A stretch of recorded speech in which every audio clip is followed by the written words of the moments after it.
In Pine Hollow, West Virginia, a single mother paid $7 crumpled for a damp, forgotten cabin, while the powerful laughed.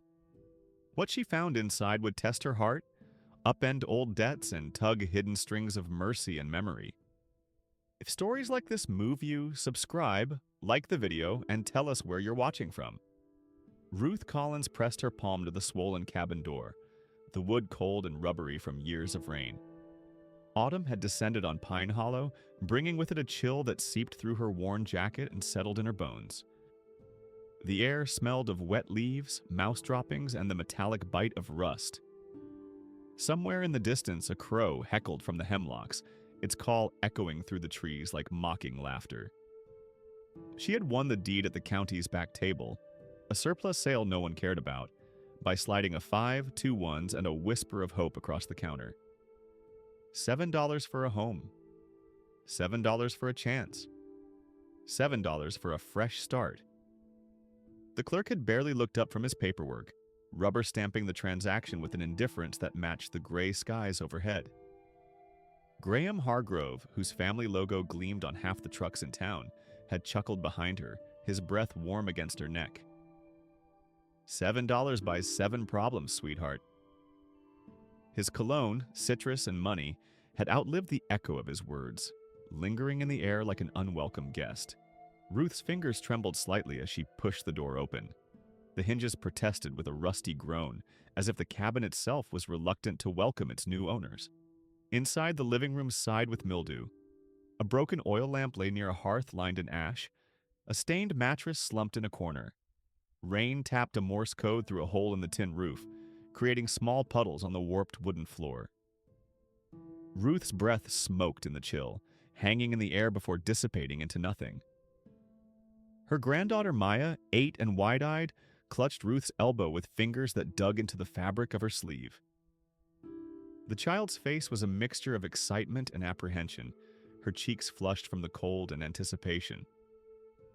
Behind them, Naomi, Ruth's grown daughter, waited on the stoop balancing a box of blankets, her expression guarded, lips pressed into a thin line. "It's ours," Ruth said softly, tasting rust and relief on her tongue. The words felt foreign, almost forbidden. How long had it been since she had owned anything more substantial than the clothes on her back and the memories in her heart? How long since she had had a place to call home? The cabin was far from perfect.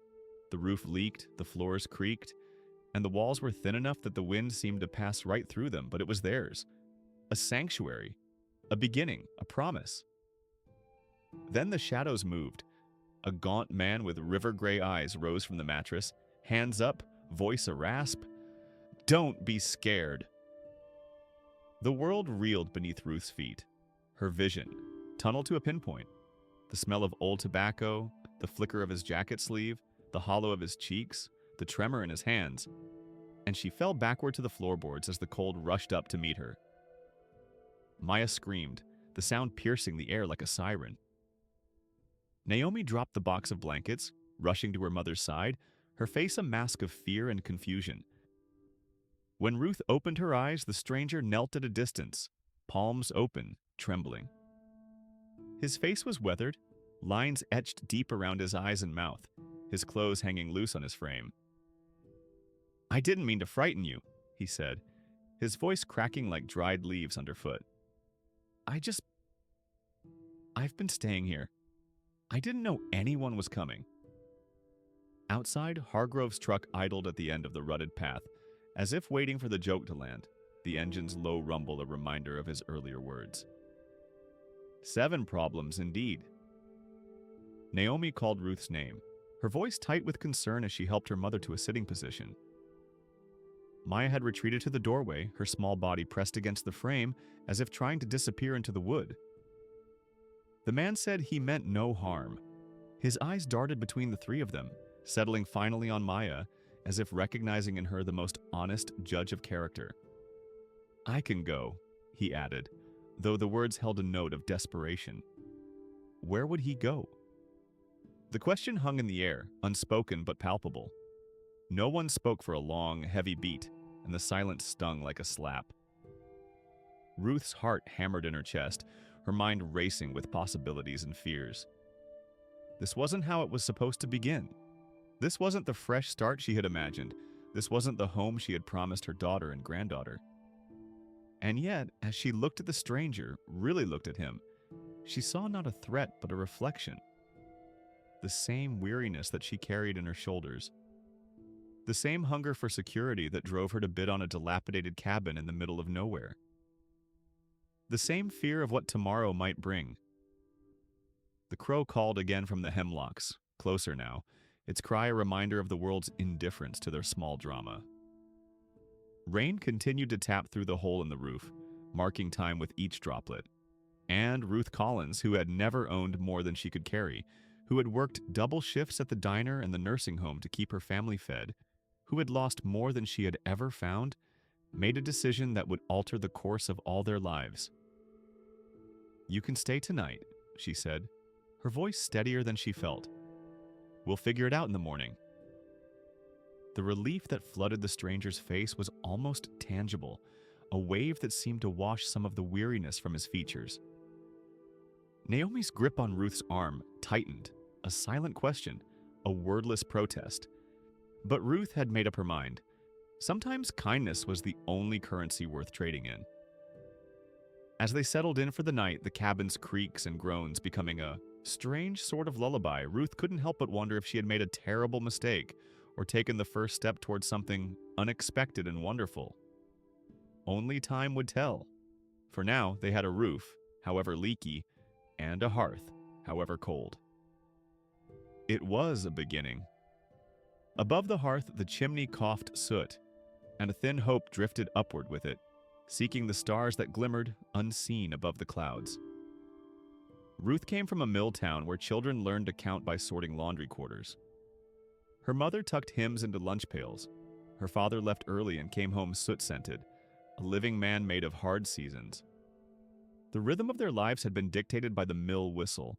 Morning, noon, and evening, a clockwork existence measured in shifts and paychecks that never quite stretched to the end of the month. Ruth married young, was left younger, and stitched her life with diner tips, night shifts at the nursing home, and the hum of a secondhand washer. The constant clatter of plates, the soft moans of the elderly, the persistent chug of the washing machine. These were the sounds of survival, the noise of a woman determined to keep moving forward even when the path disappeared beneath her feet. Loss moved through her years like winter fog, a father's coughing silence that stretched into eternity, a mother's small funeral where the hymns were sung by neighbors who remembered Eleanor Collins' generosity even in lean times, a house lost to late fees when the mill closed and took half the town's jobs with it. Each departure left its mark, a tightening around her eyes, a stiffening in her shoulders, a wariness that never fully receded. She kept a cracked snow globe on her nightstand, a boardwalk souvenir from a summer when she believed oceans made promises. Inside, a miniature lighthouse stood sentinel over a tiny beach, forever waiting for a storm that never came. The glass was spidered now, the glitter sluggish, but when she shook it, something inside still tried to fall like snow. Sometimes, late at night, she would hold it up to the moonlight and remember the salt-sweet taste of cotton candy and the feel of sand between her toes, a memory so distant it might have belonged to someone else entirely. The cabin felt like that globe, fractured, cold, stubbornly magical. As morning light filtered through the grimy windows, casting long shadows across the warped floorboards, Ruth watched her daughter and granddaughter moving about the small space, carving out a sense of home from the desolation. Naomi set blankets by the hearth and raked ash with an old garden trowel she'd found on the porch, her movements efficient and purposeful. Her dark hair was pulled back in a sensible ponytail, her face a mirror of Ruth's own at that age. Determined, a little wary, but with a softness around the eyes that spoke of hope not yet extinguished, the air tasted of smoke and the sweet rot of fallen apples from the overgrown orchard behind the cabin, a strange combination of decay and possibility. Maya tiptoed along the wall, counting nailheads out loud, her breath puffing in small moons. 1, 2, 3. Her voice a sing-song counterpoint to the groan of the settling house. Her small fingers traced the peeling wallpaper, discovering patterns in the faded flowers that had once brightened the room. "Nana," she asked, pausing at a particularly rusty nail, "will it smell like cinnamon if we bake?" The question, so innocent and full of expectation, made Ruth's heart constrict with a mixture of love and fear. Ruth kissed the child's hair and said yes, the way mothers say yes to keep a pilot light burning. Yes to mean someday. Yes to mean I'll try. Yes to mean I would remake the world for you if I could. Maya beamed, satisfied with the promise, and continued her counting, unaware of the weight her grandmother carried. The stranger, Thomas Reed he had said his name was, sat by the window, his silhouette outlined by the morning light. His voice shook like a leaf stuck in a drain as he explained his presence. "Been sleeping here off and on since the last snow, after the shelter closed its winter cots." His fingers, long and work-worn, worried at a loose thread on his jacket sleeve. Not many places welcome a man with empty pockets. He knew the creek's moods, he told them, and the tendency of the back door to stick when the humidity rose. He knew which floorboards creaked and which window let in the most light during the afternoon. He knew the cabin in ways that made Ruth wonder if it had ever truly been empty, if it had been waiting for them all along. "I can go," he added, glancing at Maya as if she were the only jury that mattered. There was a dignity in his offer, a recognition that he was the intruder in their newfound sanctuary. Ruth saw hunger braided with shame in the set of his shoulders and something else, watchfulness, like a man who had learned to anticipate blows before they fell. Outside, a logging truck howled past, rattling the window glass and sending a shower of dust from the ceiling. The sound was a reminder of the world beyond their door, a world that wouldn't pause its relentless march forward just because 3 generations of Collins women and a homeless man were trying to find their footing in a dilapidated cabin. "You can stay tonight," Ruth said, surprising herself with the steadiness of her voice. "We'll figure it out." The words hung in the air between them, a bridge neither had expected to build. Thomas nodded, a quick jerk of his chin, his eyes suddenly bright with something that might have been tears or simply the reflection of the morning light. Naomi shot her mother a look, part concern, part warning, but didn't protest. She had seen her mother's judgment proven right too many times to question it now, even when it seemed to defy logic. Instead, she turned back to the hearth, attacking the accumulated grime with renewed vigor. Maya having finished, her count of the nailheads wandered over to Thomas and fixed him with the unabashed stare of childhood.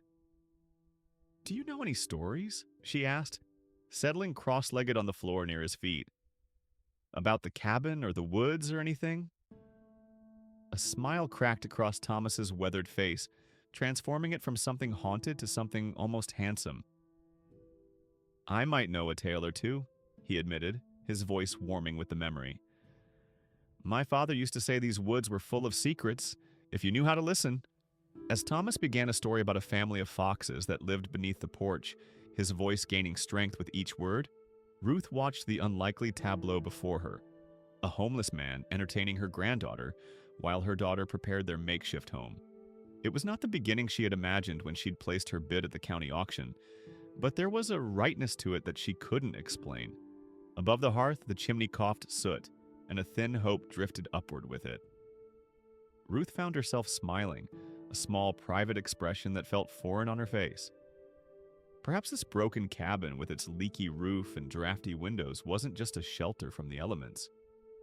Perhaps it was a beginning, a place where past and present could meet and forge something new from the ashes of what had been lost.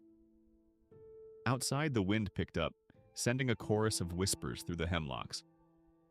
Inside, the first tentative seeds of connection took root, fragile but persistent, like wildflowers pushing through cracked concrete. Morning came with a knife edge. Frost patterned the single pane like lace, delicate crystals catching the first pale light of dawn. Ruth stood by the window, cradling a chipped mug between her palms, letting the warmth seep into her fingers. The smell of damp flannel and instant coffee thinned as the stove warmed, chasing away the worst of the night's chill. Outside, Pine Hollow was waking up. Wood smoke curled from distant chimneys, mingling with the mist that hung low over the creek. A chickadee called from the hemlock, bright and insistent, as if reminding the world of its presence. Ruth watched as her breath fogged the glass, creating a temporary veil between her and the morning. Behind her, Maya slept curled on a nest of blankets, her small face peaceful in repose, one hand tucked beneath her cheek. Naomi sat at the makeshift table, an upturned crate, writing a list of supplies they needed: nails, caulk, mousetraps, soap. Thomas had left before first light, murmuring something about checking the creek levels, his footsteps fading into the pre-dawn stillness. Ruth swept mouse droppings into a dustpan, her wrists aching with the familiar pain of age and hard work. The cabin, in daylight, revealed its wounds more clearly. Water stains blooming across the ceiling, floorboards warped by seasons of neglect, wallpaper peeling away in strips that resembled yellowed bandages. And yet, there was a solidity to the place, a stubbornness that resonated with Ruth's own nature. A knock split the quiet, sharp, and official. Maya stirred, blinking sleepily as Naomi moved to the door, her posture tensing in anticipation. Ruth set down her dustpan and straightened her cardigan, smoothing away imaginary wrinkles in a gesture as old as anxiety itself. Darla Pennington, the county inspector, stood in a hard hat and lipstick the color of ripe cherries, clipboard clutched like a shield against her chest. Her perfume, powdery and stern, mingled badly with the sour smell of mold that still permeated the cabin. Behind her, Graham Hargrove idled in his truck, engine grumbling like an impatient animal, sunglasses swallowing his eyes despite the cloudy day. "Miss Collins," Darla said, her voice clipped and professional. "I'm here for a property inspection."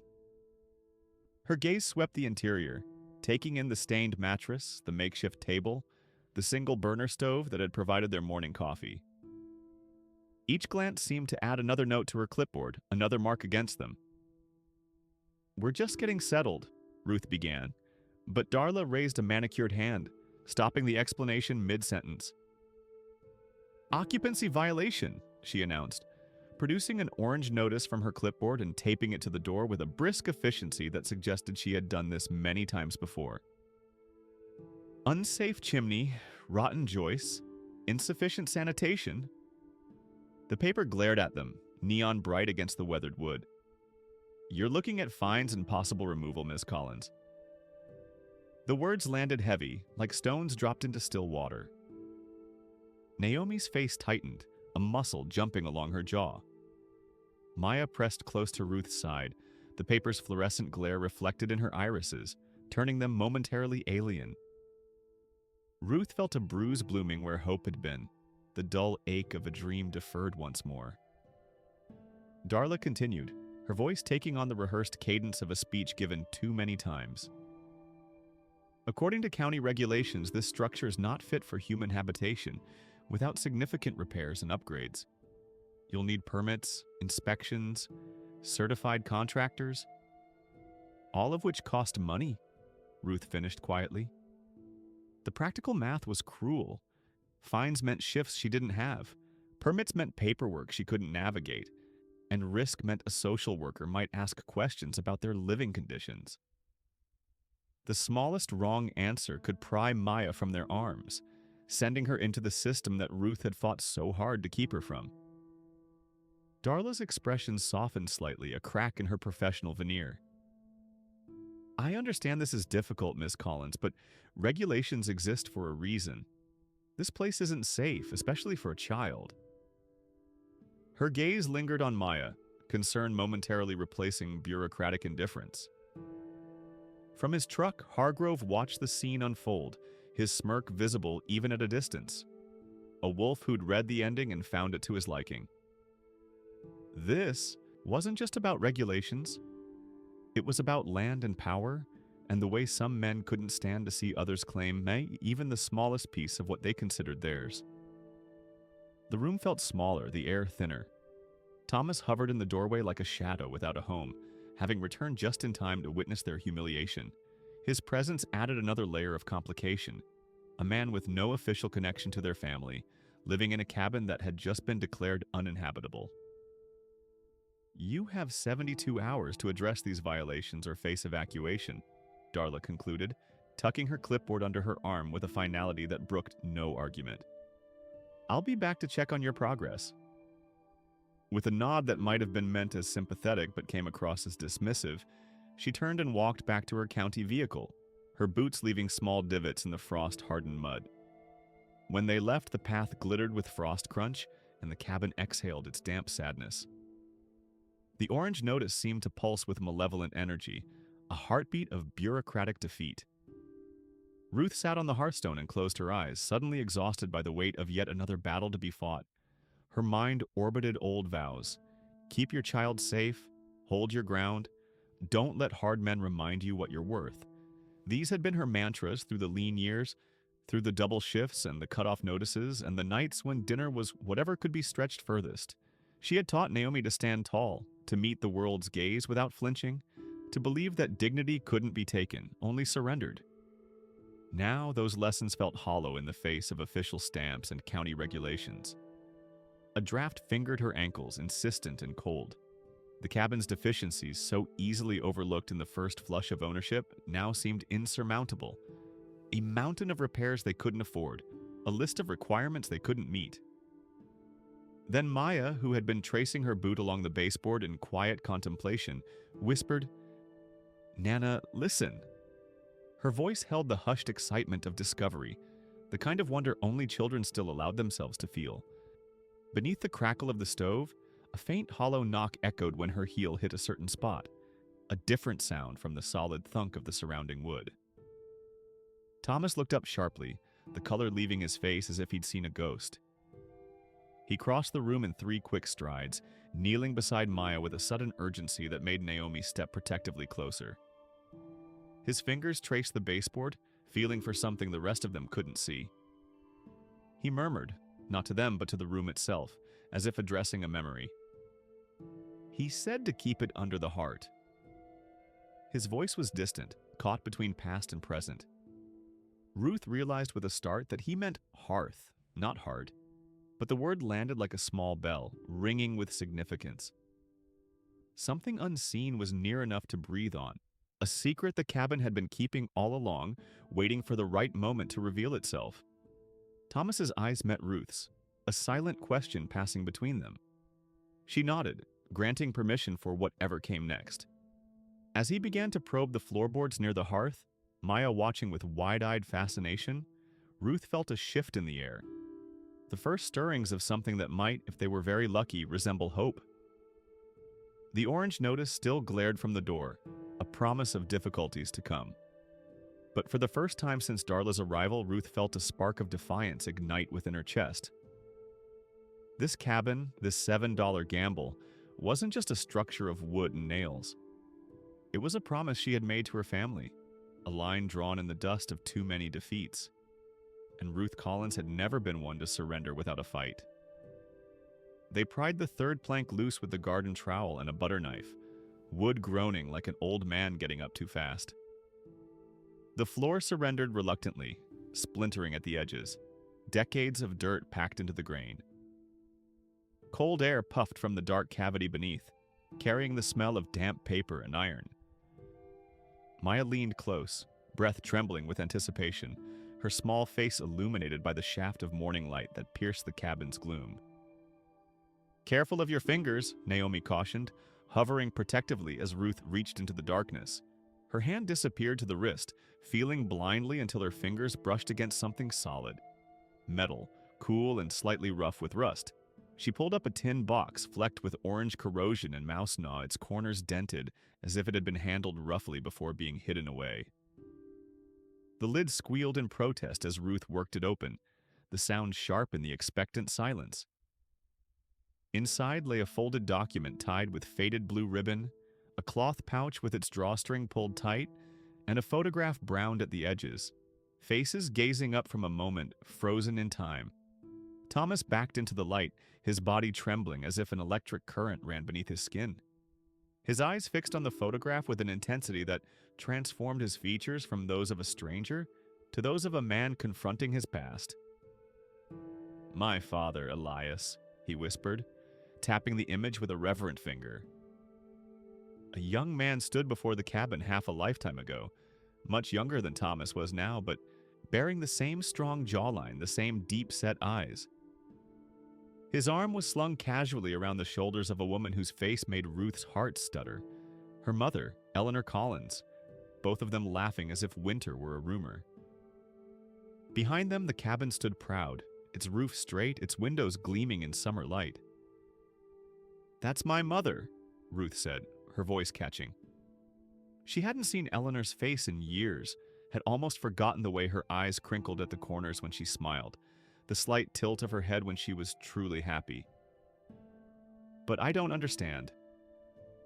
How did she know your father?" Thomas shook his head, as mystified as she was.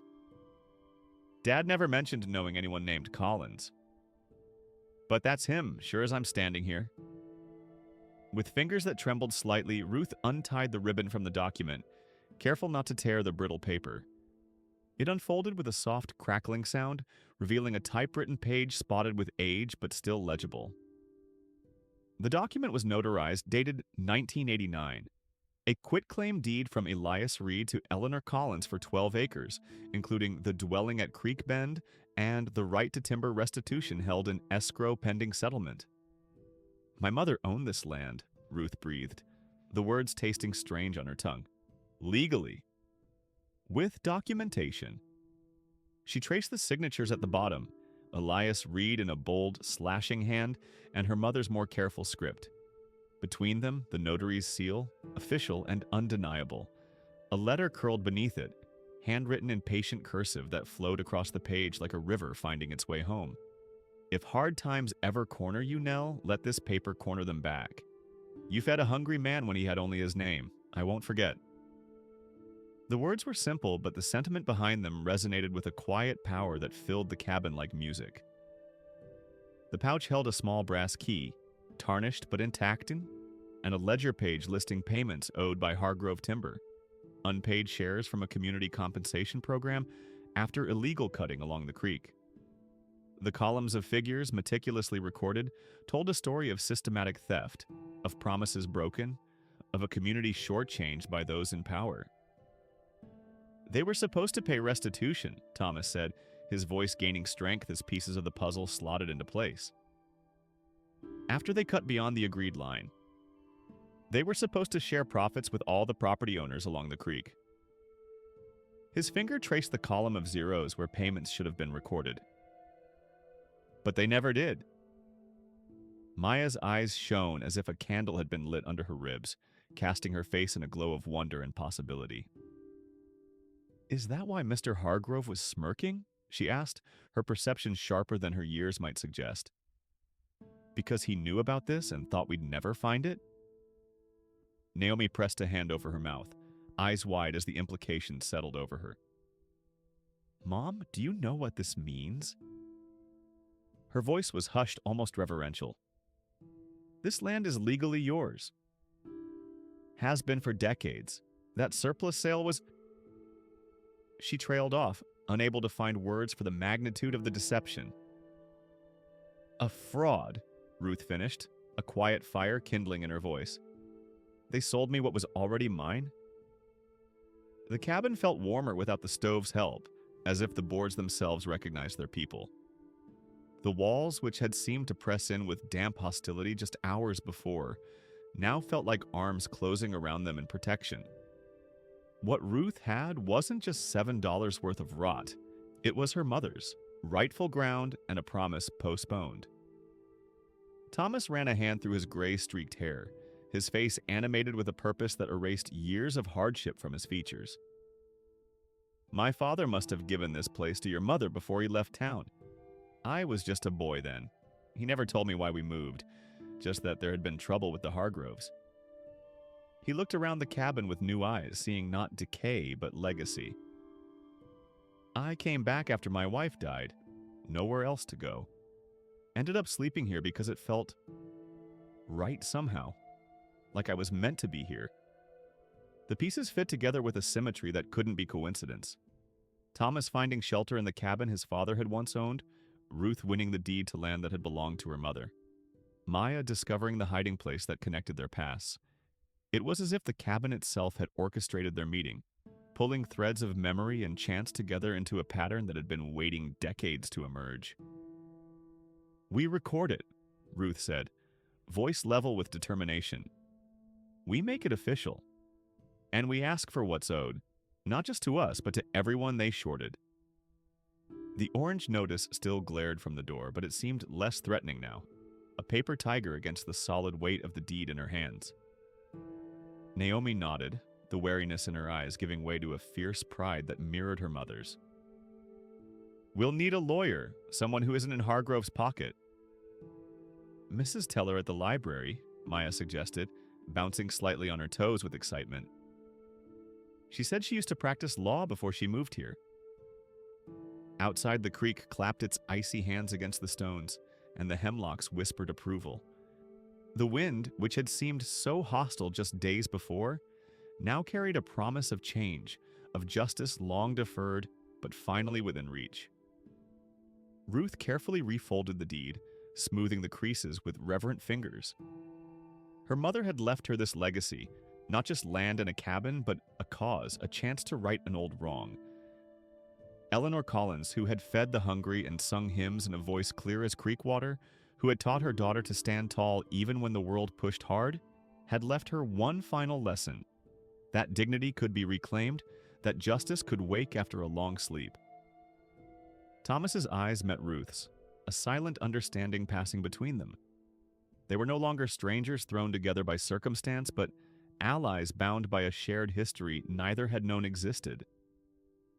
Together they would tell a story long buried, and perhaps in the telling, find their own place in its continuation. The county clerk's office smelled of toner, pencil shavings, and a faint sweetness from the diner downstairs. Fluorescent lights hummed overhead, casting everyone in a pallid glow that emphasized worry lines and sleep-deprived shadows. On a bulletin board near the entrance, bake sale flyers wrestled for space with notices for layoffs at the paper mill and sign-up sheets for the winter coat drive. Ruth stood at the counter, the deed and ledger pages spread before her like a hand of cards in a game she'd never expected to play. Beside her, Thomas shifted his weight from foot to foot, uncomfortable in the button-down shirt borrowed from Mrs. Teller's son. Too tight across the shoulders, too short at the wrists, but the only decent clothing he had for an official appearance. Word had spread through Pine Hollow with the efficiency that small towns reserve for stories of injustice. People gathered in the clerk's office, neighbors with sawdust on their cuffs from morning shifts at the lumberyard, church ladies in winter hats that had seen better decades, two men from the old mill who remembered Eleanor's casseroles during the strike of '92. Their presence felt like a living warmth at Ruth's back, a reminder that communities have memories longer than corporations. Darla Pennington stood by a file cabinet, lipsticked and stiff in her county uniform, her expression vacillating between professional detachment and genuine curiosity. She had arrived early, ostensibly to file reports, but her attention kept drifting to the growing crowd, to the murmured conversations that fell silent when the door swung open to admit Graham Hargrove.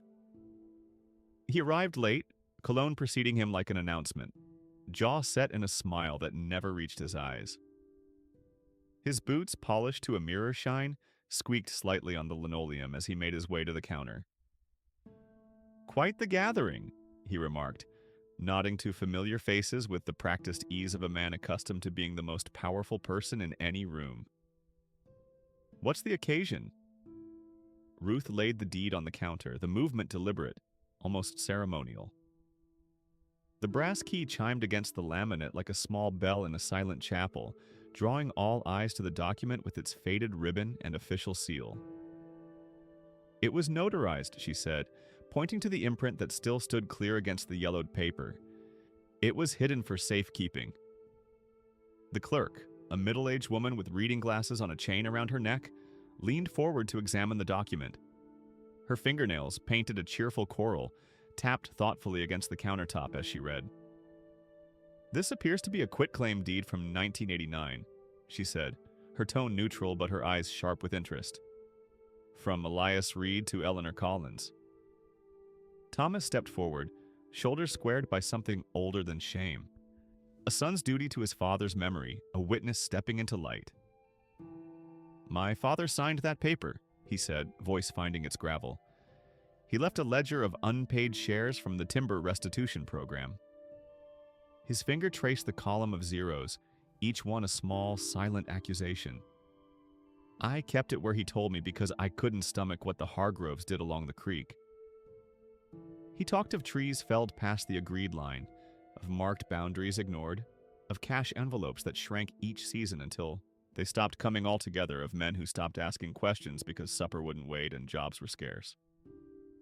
As he spoke, heads nodded around the room, confirmation from those who had lived through it, who had watched the creek silt up after the illegal cutting, who had seen their own shares diminish and disappear. A murmur swelled, not hostile but human, the sound of a community remembering together, of individual experiences recognized as part of a larger pattern. Darla's lipstick looked suddenly too bright against her paling face as she realized the implications. The clerk examined the notary seal with professional thoroughness, called in a supervisor from the back office, compared signatures against county records. Law has a slow poetry when it finally leans toward the right side of justice. The room's temperature seemed to lift a degree, a collective breath held, as official eyes scanned unofficial history. Hargrove tried a smile that didn't reach his eyes, his confidence visible but fraying at the edges.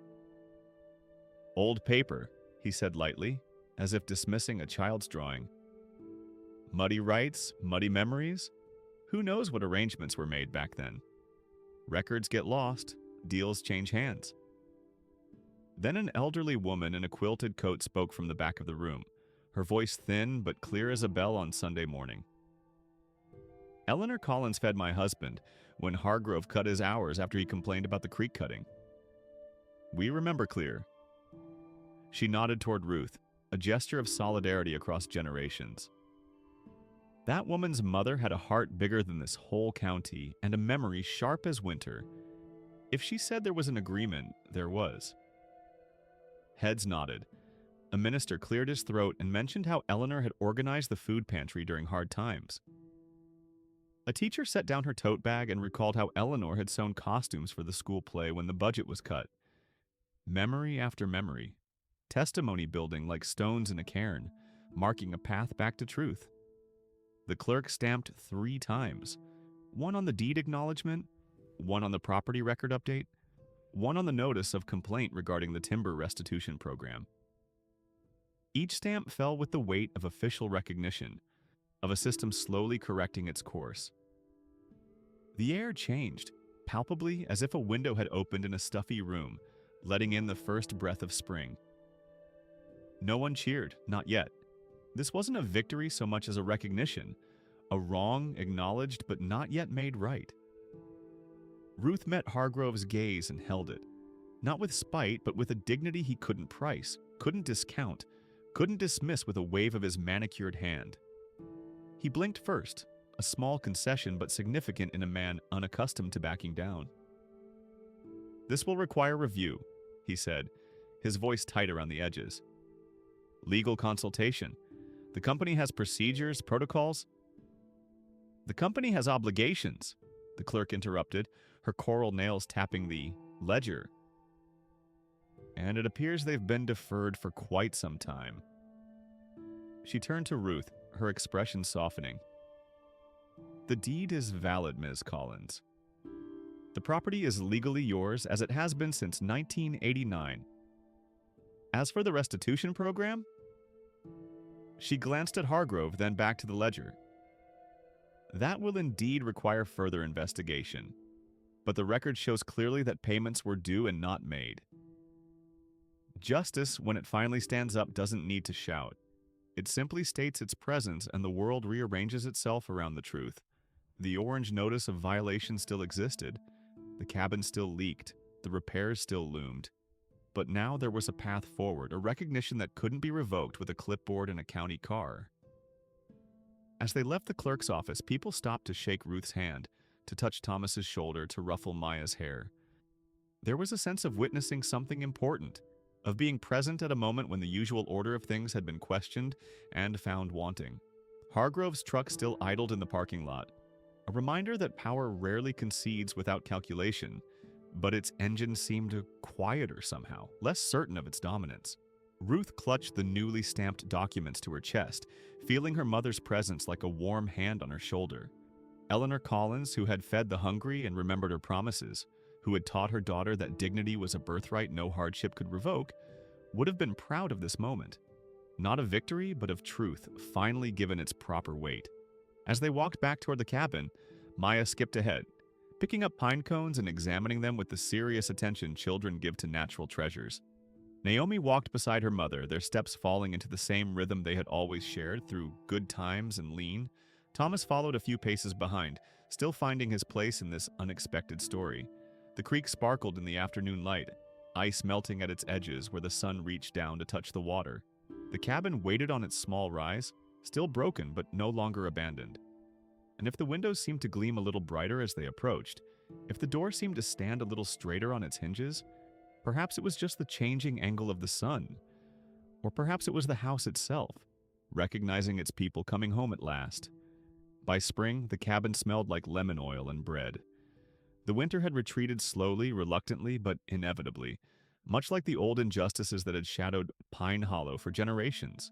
Snow melted from the roof in steady drips that carved channels in the remaining drifts below, exposing patches of earth where the first green shoots pushed tentatively toward the strengthening sun. Volunteers from town patched the roof on weekends, their hammers creating a rhythm that echoed across the valley while the creek sang louder with snowmelt. The Carpenters Union sent 3 retired members who remembered Eleanor's sandwiches during the mill strike. They replaced rotted joists and reinforced the sagging porch without accepting a dime. The library book club donated a wicker chair and a shelf of paperbacks with cracked spines and dog-eared pages. Stories well loved and passed along, just as Eleanor would have wanted. Naomi painted the window frames robin's egg blue, the color brightening the cabin's weathered exterior like a smile breaking across a solemn face. She worked methodically, her strokes even and careful, humming under her breath the hymns her grandmother had sung while hanging laundry, creating continuity across the years, a thread of memory woven into the fabric of their new beginning. Maya planted marigolds along the path and hung a hand-lettered sign near the front steps. Creek Bend Porch, Bread and Books. The letters wobbled charmingly, each one painted with the serious concentration of a child who understands she's creating something important. She had taken to setting out a plate of whatever they were baking, along with a stack of books visitors might borrow or keep depending on need. On Saturdays, the door stood open to neighbors, loggers with sawdust still clinging to their flannel shirts, teachers with papers to grade but time to spare for conversation, mothers pushing strollers with sleeping infants, a mail carrier who hummed as he leafed through poetry collections. They came not out of pity but out of hunger for connection, for the simple pleasure of a place where names were remembered and stories were valued. The wall where the orange notice once flapped now held a framed copy of Eleanor's deed, the ribbon ironed straight, the paper protected behind glass, not as a declaration of ownership but as a testament to history restored, to promises kept across generations. Beside it hung the photograph of Eleanor and Elias, their young faces preserved in a moment of laughter that no longer felt like a mystery but like a blessing, a benediction from the past upon the present. Thomas brought firewood and sometimes, on quiet afternoons, stories. He sat straighter these days, beard trimmed, eyes clear with purpose. The cabin that had sheltered him in his darkest hour now offered him something more valuable than mere refuge.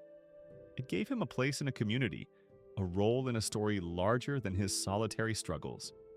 He had moved into the small shed behind the library, fixed it up with his own hands, and found work helping the elderly with home repairs. His father's legacy, once buried beneath floorboards, now lived in the way he carried himself, with dignity, with care for the vulnerable, with quiet strength. Hargrove's truck still rattled the highway, their engines a reminder that power rarely relinquishes its grip completely. But he'd sent a restitution check with an apology written like a spreadsheet. Numbers neat. Humanity implied rather than expressed. The money went toward a proper septic system, a new well pump, insulation that kept the winter outside where it belonged. It wasn't justice in its purest form, but it was acknowledgement, a beginning that might, with vigilance, grow into lasting change. Darla came for a loaf one Saturday morning, cheeks pink with more than the early spring chill, mumbling that procedures can be better, that rules sometimes need flexibility to serve their true purpose. Ruth handed her the warm bread without a sermon, without recrimination. The cabin had taught her that grace was more powerful than grudges, that communities heal when bridges replace barriers.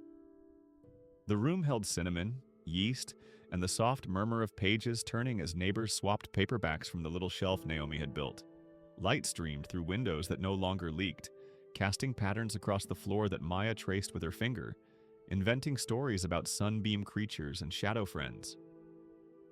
The house creaked and settled, not with complaint but with contentment, like an old dog finding the perfect spot by the fire. One evening, as rain stitched the porch with silver threads, Maya leaned into Ruth's side, her small body warm and solid. "Nana, did we make the house brave?" The question, innocent and profound, caught Ruth by surprise. She looked at her granddaughter, this child who had never known stability until now, who had watched her grandmother fall backward in fear on that first day, who had witnessed the slow, steady work of reclaiming not just a property, but a place in the world. Ruth laughed softly, the sound mingling with the rain's gentle percussion. "Maybe the house made us brave." The words felt true as soon as they left her mouth. This place, with its history of kindness and its lessons in perseverance, had drawn from them strengths they hadn't known they possessed. Naomi joined them on the porch swing, flour on her forearm from the morning's baking, a streak of blue paint on her temple from touching up a window frame. "You taught me that, Mom," she said, voice catching on memories both painful and precious.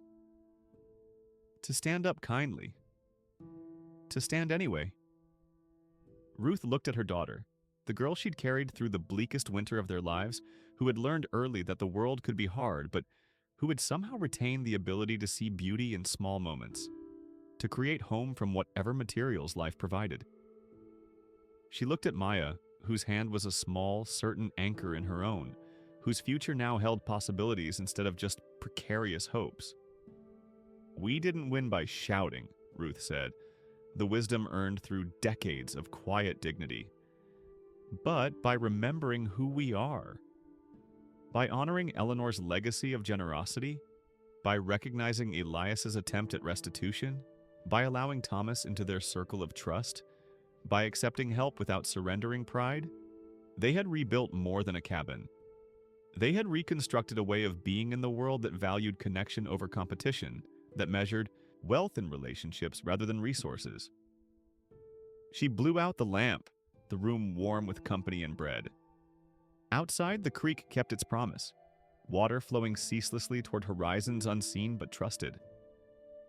Inside, the honor settled like a quilt around their shoulders, wrapping them in the certainty that they belonged. To this place, to each other, to a story still unfolding.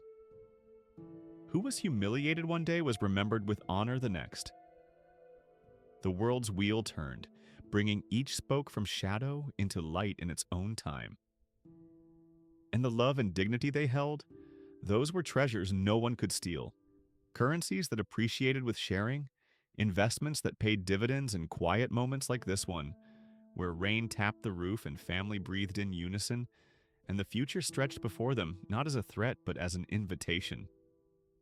Maya yawned, her head growing heavy against Ruth's shoulder. "I like our house," she murmured, eyelids drooping. "It tells good stories." "Yes," Ruth agreed, stroking the child's hair as sleep claimed her. "The best ones. Stories of loss and finding, of falling and rising, of strangers becoming family, of a community rediscovering its heart.